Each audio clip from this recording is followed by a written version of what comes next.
When we were young, we read more often because we had to. It was the only way for us to get knowledge and to be enlightened. Read to your heart's delight and be enlightened. Let's just read.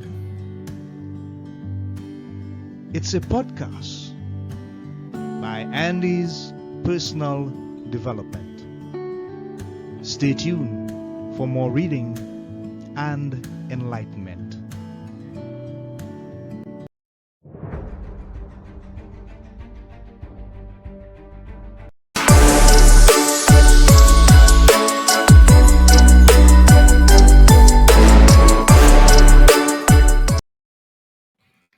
Hi, and welcome to this edition of Let's Just Read. This is Andy of Andy's Personal Development.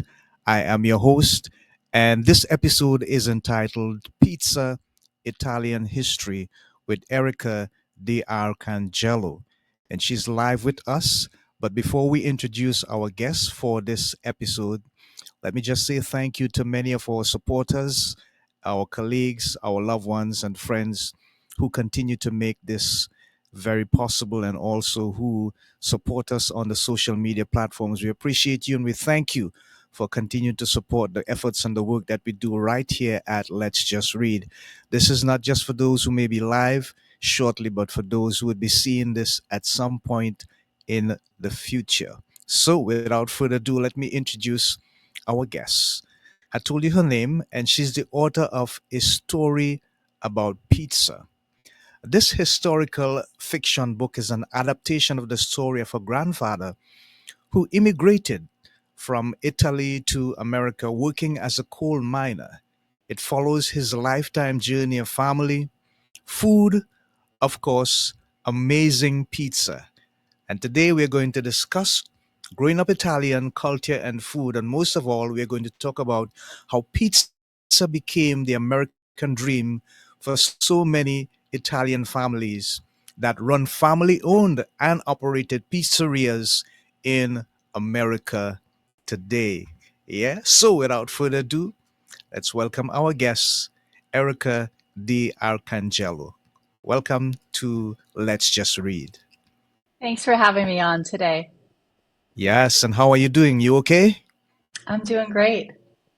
Buongiorno. Hope I pronounced that correctly. You Anyways, did. oh, whoa, whoa, whoa. I'm improving in my Italian. Thank you so much. That's great. So, Erica, your history and your family history is steep with traditional immigration success from Italy all the way across to America.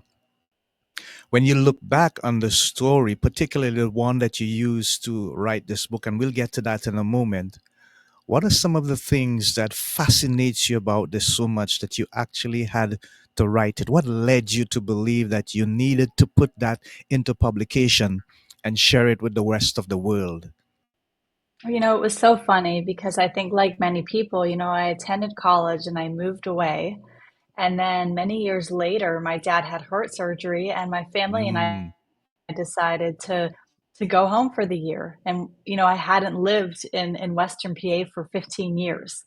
So we thought, okay, we lived in Tampa Bay. We thought, we'll go for a year and I'll help my parents. And at the time, my dad was really recovering and he was a high school superintendent. He had retired, but we always had a family pizzeria. My grandfather opened yeah, it yeah, in 1960. And so I said to my dad, I said, hey, maybe we should go together. They're open Thursday, Friday, Saturday, Sunday. I can do marketing. You can go in and work and it'll be something that we can do together. And my dad, he was really grumpy at the time. He said, I don't believe in marketing. I said, okay, well, I said, I said, I'll do it for free. Let's just go in. hmm, And so we started driving 20 minutes there. And then I would film content and I would go through pictures. And on the ride there and back, he would tell me stories. And then on the way yeah, back, he was always excited because he had talked to a lot of the people that came in for food. And hmm, they were related to people who knew my grandfather. And then, the stories just kept coming. And so yeah. then I thought, I'm going to go ahead and tell this story because it's a really beautiful story. Yeah, and indeed, that's exactly what it turned out to be, Erica. When you think back at all the information that you got, the stories that were told to you, is there any particular aspect or event in the stories that stands out to you that fascinates you the most about your grandfather's experience? Oh, yeah, absolutely. So, my family is from Abruzzo, Italy, Yeah. and they immigrated over to the United States. And when they came over, it was my great grandfather, his wife, and they had four boys, and they came Hmm. over with nothing. Yeah.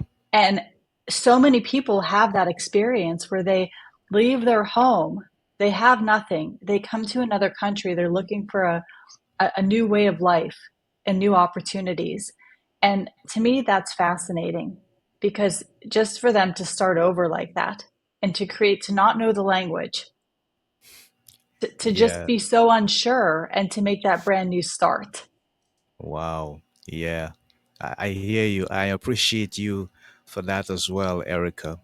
What are your favorite things about Italian culture, and how far do you think Italian culture, particularly from a pizza perspective, has made an impact on the world and particularly North America? So, I mean, pizza has such like a long history from, Hmm. the European flatbread to the very first Yeah. pizza. And Yeah. then when people Yeah. went over from the war, they came back and they started wanting pizza. And then all of a sudden, when you had this like immigration, you had all of these families who had these recipes and all these different pizzas from their region. And they brought the pizza back to the United States. And now we have something like 70,000 family owned pizzerias in the country, which is so beautiful because every single one of them has their own story. Yeah. Wonderful. Thank you for sharing, Erica. Mhm. With regards to the recipes, what are some of your favorite Italian recipes for pizza?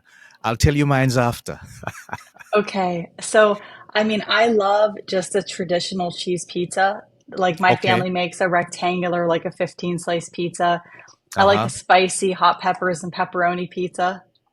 Oh, wow, Yeah, wow, wow. that's a good one. I mean, the book has a lot, doesn't have the pizza recipe because it's kind of under lock and key, but it has a lot of other Italian recipes that Yeah, like yeah. that my family passed down. My grandmother used to make this pasta visual, which was like one of my Mm-hmm. favorite Mm-hmm. dishes. She made it like every Mm-hmm. Friday we had that. Yeah. Okay. Yeah. My favorite is the Hawaiian pizza. Now, locally down here in the Caribbean, we have that maybe once a month or so, maybe if it's a special occasion, because it has a combination of there's some olives, lots of pineapple, and bacon, and that bittersweet. Wow! Mm, And if the crust is a healthy crust, not no not so thin, but really healthy, yeah. man, it melts in our mouths, and we really enjoy it. So we thank you for sharing your favorite with us, and we appreciate what you've been doing with regards to the promotion of your family history and the restaurant. So how did the restaurant actually start? Do you have that information to share with us as well?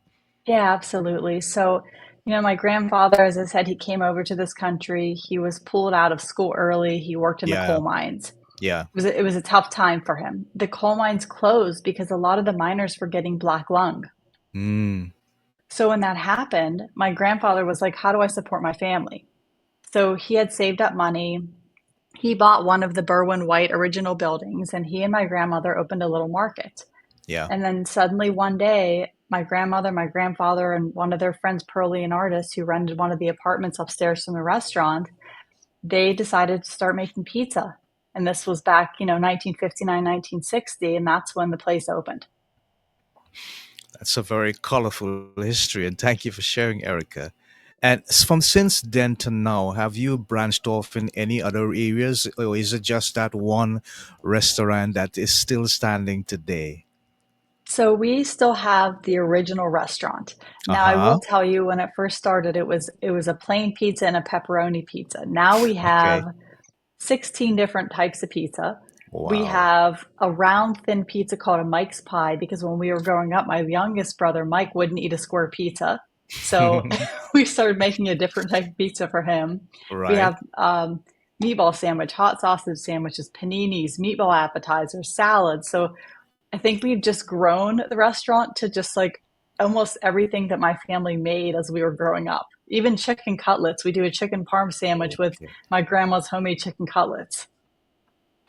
So, Erica, why is Italian pizza in particular so unique, so original, and can't seem to be duplicated anywhere by anyone? It just remains singularly unique. Sure. I mean, I really think it's the ingredients. It, Ah, you if you go over to Italy and you eat pizza, the ingredients are so clean and the produce is so clean and it's so nice and it's so healthy. So I think that's part of it. And then there's so many people now who are really into a more sustainable lifestyle where they're doing farm to table. Like at our pizza place, my mom is a master gardener, so she grows, I mean, she has a huge harvest. So we have like the basil, the tomatoes, and so many of the ingredients that we use for the pizzas, we get them from the garden. mm, wow, that's wonderful. And how much of that has influenced you in terms of your home style cooking? Do you follow that tradition right through, or is it a combination of North American, maybe a bit of Asian? What's your forte? What's your strength like? Your desires the most when you come to the kitchen for you? Well, funny enough, my husband is from the Caribbean. Ah, So, yeah. So his father is from the Caribbean, his mother is from Switzerland. So, okay. and he grew up in Venezuela. So All right. we have a little bit of that, but then also, and you're probably going to laugh, we mostly are like a carnivore or an animal based. But then, once a week in my life, I've always been like, okay, where's the best place to get pizza? And Uh-huh. we go find pizza. And then we Okay. try different pizza places all the time. Right, right. Yeah, sounds like fun. Sounds like something exciting and something to look forward to. We appreciate that. So, what influence would you say that your grandfather's story has had on your life personally in terms of your character, your mannerisms, and your general outlook on life? Sure. I mean, two things really. First of all, to really never give up on your dreams, because my grandfather always had the dream of opening this pizzeria. And even Yeah. when it seemed impossible, he just made it go right. And then the second thing is to really take care of your family. And what he really taught me was a lot of loyalty to my family.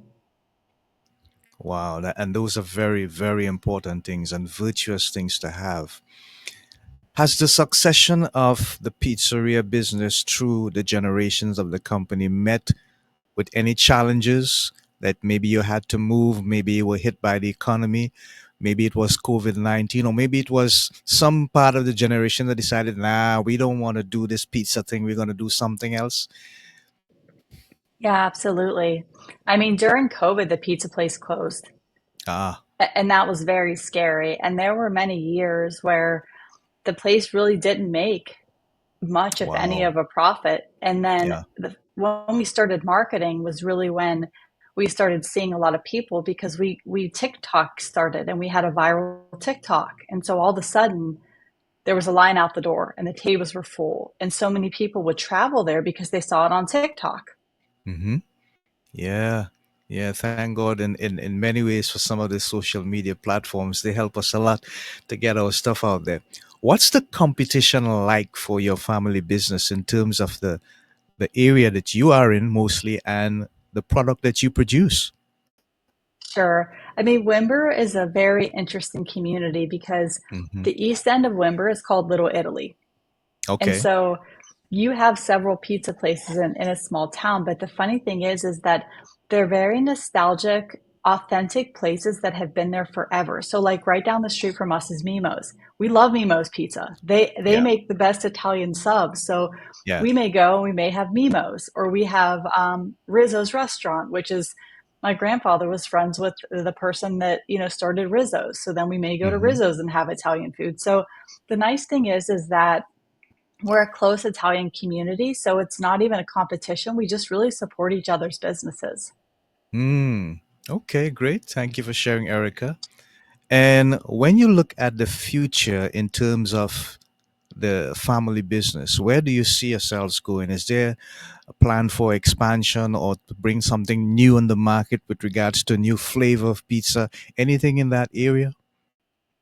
We have talked about opening one in South Jersey because a lot of Hmm. our family lives in South Jersey. and Yeah. we've talked about opening one in Tampa. Mm-hmm. I have a lot. I have actually 8 children's books coming out based Okay. on pizza and Italian culture that are based on Okay. this original book. Right. So we have a plan, I think, going forward is we'd love to open maybe some more in the Italian market and really bring it to other places in the country. Wow. Thank you so much for sharing. That's really wonderful. So, in terms of the book, it's a beautiful book. I will show it on the screen, and it's a story about pizza. How did you come up with the name? And that's an extremely intriguing cover. Who helped Mhm. you with that in terms of the over photography and the outlay of the cover? So funny enough, this is a picture that I took of my father on our land in Ah, Abruzzo, Italy. right. Yes, interesting. And then story about pizza. I mean, as I was writing it, it really centered around food and pizza and this dream. And I just thought, who doesn't like pizza? Right, right. Yeah, it's the most go-to food that is available, and you have the opportunity to choose based on your health areas of concern with regards to what's in the recipe. So yeah, how long has this book been published? So the book came out right at the beginning of August of this year. Hmm. Hmm. And what reviews have you gotten so far? What feedback? What are people saying about the story in the book? So far, we have 4.8 out of 5, and every review's been really good. I mean, this story is it's positive and it's uplifting, and it really centers around showing people not to give up on their dreams and to really keep going no matter what happens. And the outcome that I wanted, the reason I wrote it is because I wanted people to feel happy and something positive that I would create for them. And that's I feel like what, I've been able to achieve with the book. Yeah, well, congratulations on accomplishing that. In terms Thank you. of book talking, have you had the opportunity to create live book talks? Maybe at the restaurant, you have an evening session where people come in and you sit down and you read parts of the book and you answer questions and you tell them about the stories and stuff. Have you had that experience? Well, yeah, I mean, so we actually have a video production company, so we made a really nice video about the book Oh, and pizza. But I also on TikTok, I read a page of the book almost every day, and I put out a okay. TikTok, so Yeah. it's on there. I'm reading it. Wonderful. And where can people get the copy of this book? So if you just search a story about pizza, you can get it Mm-hmm. pretty much anywhere, Amazon, Barnes and Noble, Google Books. The Mm-hmm. website's a storyaboutpizza.com, or you can go to DARCS Pizza. It's just DARCS Yeah. Pizza. Yeah. Yeah. Wonderful. Thank you. So, Erica, you talk about children's books and so on. Is there a sequel or follow up to this particular publication, a story about pizza? Absolutely. So I have an 8-book children's Ah, series that's yeah. coming out, and it's going to center around the main character of this book, but as a boy who is teaching other people about pizza, different, just Hmm. the culture and the Yeah. love of pizza. Wow. Wonderful. Thank you for sharing. So, what I want to do now, I just want to focus on this particular video and I want you to just give us comments on it. It's a bit of a history, but it's also a sort of marketing video. So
Wow. I did not hear on my headphones any audio. I know the video was playing. I don't know what happened there.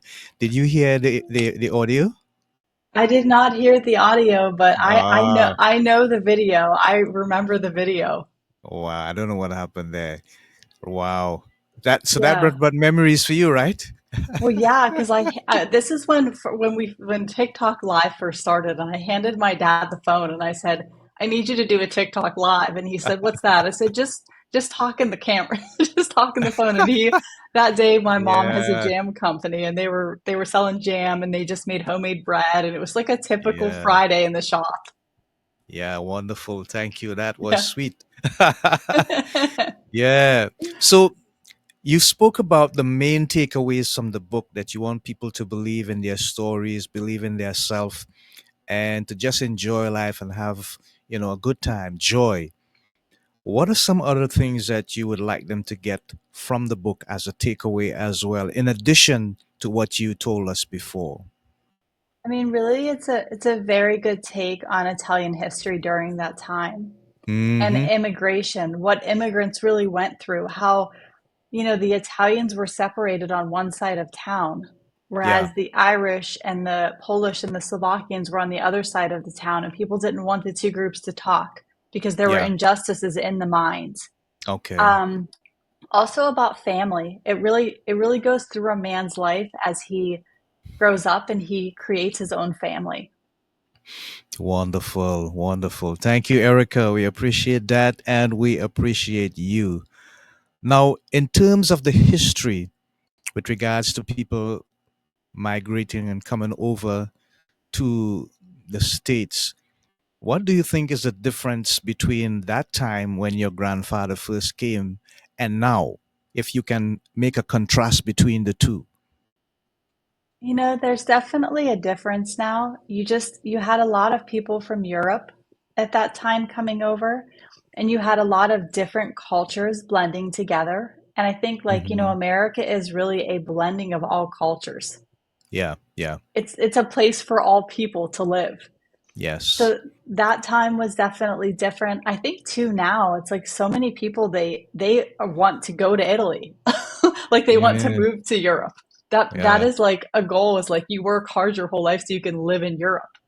And back then it was you came to America for opportunity. right. Wonderful. Yeah, that's the story. That's the story.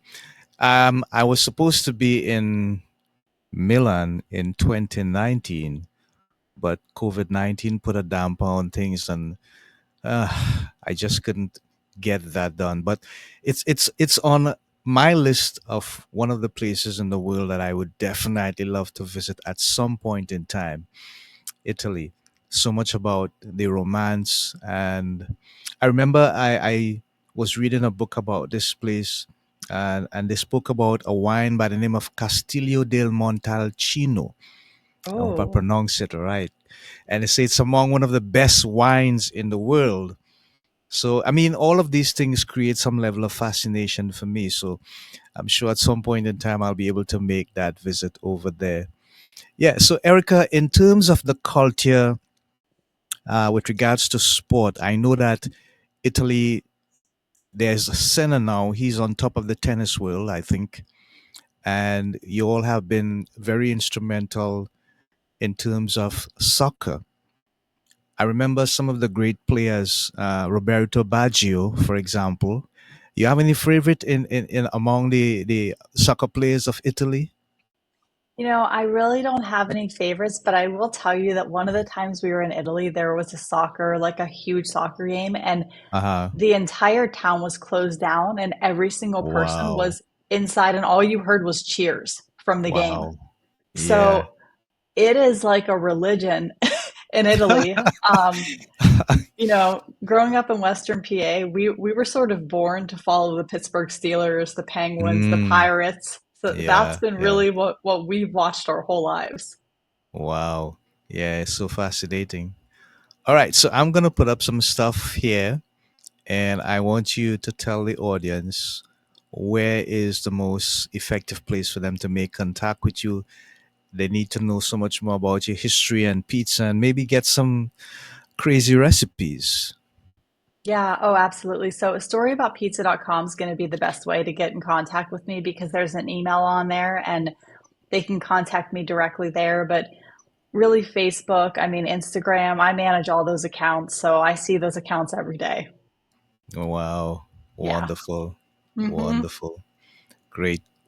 So, in terms of the relationship with your family, would you consider the fact that this historical aspect of the family, in terms of generation after generation, it has basically kept you guys together because of the commonality with the pizza franchise and so on? Oh, yeah, absolutely. I mean, even Wow. last year, we did Christmas Eve at the pizza shop as the same as we did our whole lives. And there were years we'd have between 50 and 80 people there on Christmas Eve. Wow. Yeah. Wonderful. Hmm. Wonderful. What is the basic philosophy you think of the family, in terms of if you had to explain the foundation of the family with regards to your basic philosophy to the world? How would you coin it? How would you phrase it? So the family is very loud and the family is very direct, but they're very loyal and generous and giving, and they really look out for people in general. Yeah, wonderful. And by the way, the Pittsburgh Steelers did beat a team that everyone thought would be unbeatable. You know that, right? I didn't know that. Yes, yesterday on All the right. NFL, they beat the Ravens, Oh, Lamar this Jackson and company. this is the lifelong rivalry of the Ravens and the Steelers. So they cut their unbeaten run, and what, it was just by 2 points actually. But the highlight of the game, Erica, was the defense of the Pittsburgh Steelers. They had about three turnovers in the game, and they sacked Lama about two or three times as well.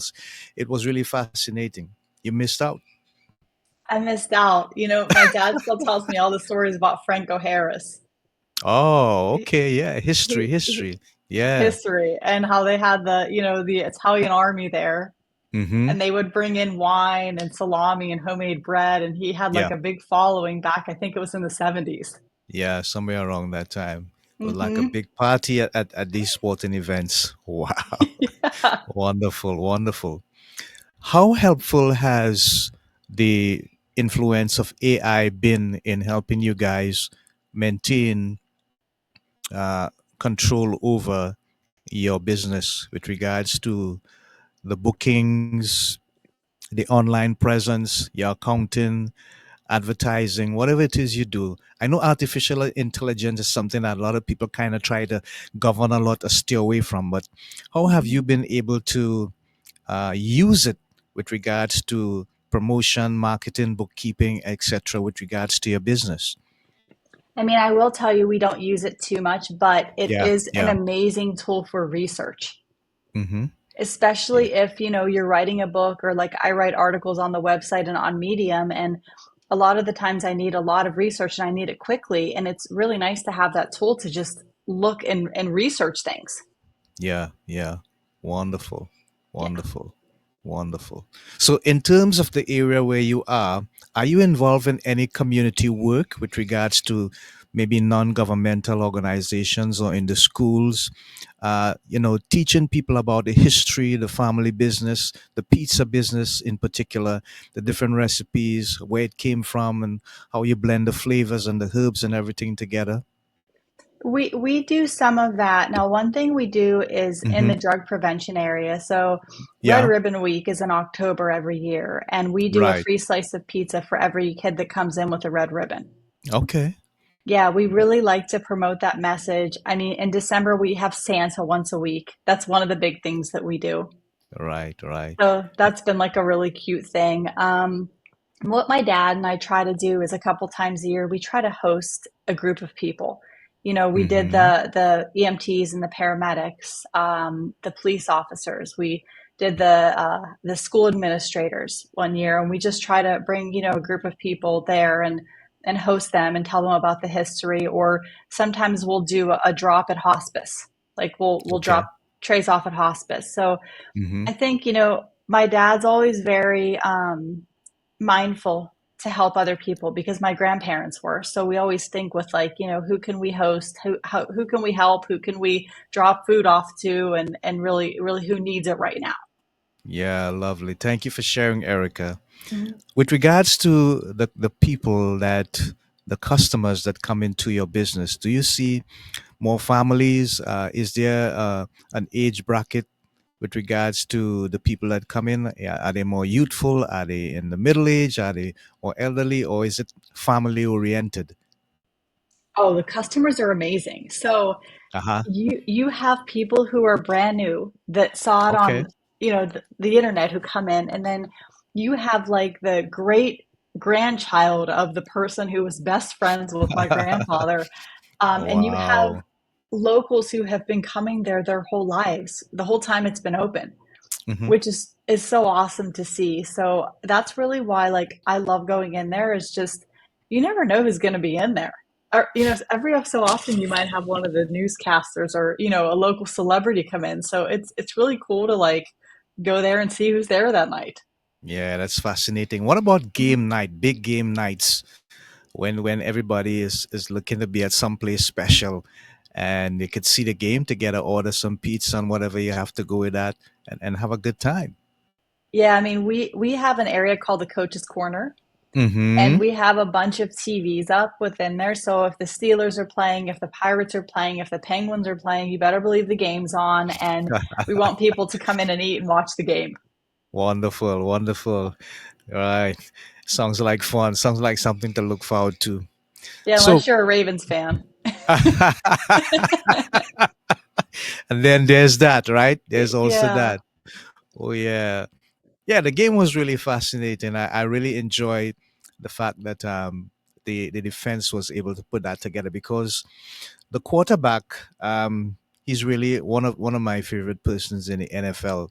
I think he has strong character, a great eye for the game, and he's quite humble in terms of how he approach the game on the field and even off the field. I've seen some videos with him and so on in the community doing some work with a lot of people. So yeah, wonderful. Okay, uh, with regards to your outlook on the world, when you see what is happening now, Erica, what Hmm. is your main concern for people all over the world globally? I think one of my main concerns is inflation and Ah, people not being able to afford to live, especially people with kids, with families. yeah, yeah. Safety, I think for Mm-hmm. our children particularly. I have a Mm-hmm. daughter. I always want to make sure that she's safe. It's my number one concern. Yeah. And I think one thing too is just, kindness to one another, Okay. Yeah, acceptance that's of one another. ah. Even despite our differences. Yeah, we're going to have different opinions sometimes, but that's okay. Yeah. And sometimes that's a challenge, but we should press that message a little bit more to let people know, hey, we will differ in our beliefs, our concerns, culture, etc. That's normal. There's nothing Yeah. we can do about that. We can't change that. But we can also agree to come together when we're dealing with things like hunger, and inflation. We can make a difference if we just change our attitude, basically, and our mindset towards how we make contributions towards our community, our family, and generally the people that we meet with on a daily basis. That's really important. So thank you for sharing. So Hmm. Erica, this is my final question as we're about to wrap up. If you had the opportunity to speak to roughly 7.8 billion people, which is basically the world's population, one message that you can say to them, you have this megaphone and everybody could hear you, what would you say to them?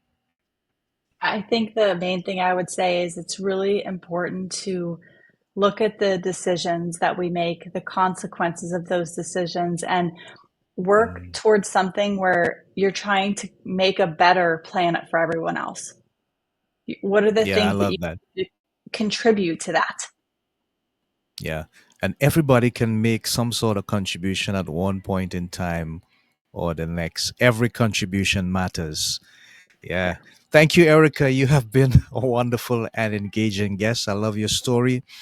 And Erica's book can be had on the social media platforms. Also, I'm going to put the information up again with regards to where you can find her, and you can reach out to her and you can get a copy of the book. It's a really fascinating book about her family and the story about how they came from Italy to America. The book is entitled A Story About Pizza. Erica D. Arcangelo is her name, and she's the author. So we have been in her presence, and she has shared so many wonderful nuggets about her family history and the ongoing business that they have right now. So we thank you for being an engaging audience. We did not get a response in terms of questions or comments from you, but we thank you for being with us. And for those who are going to be seeing this and hearing this in the future, we thank you for your continued support.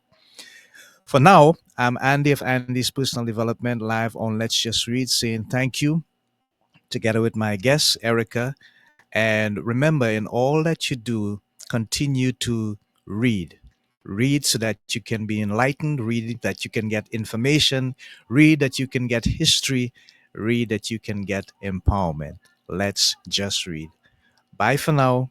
Until next time, take care and all the best.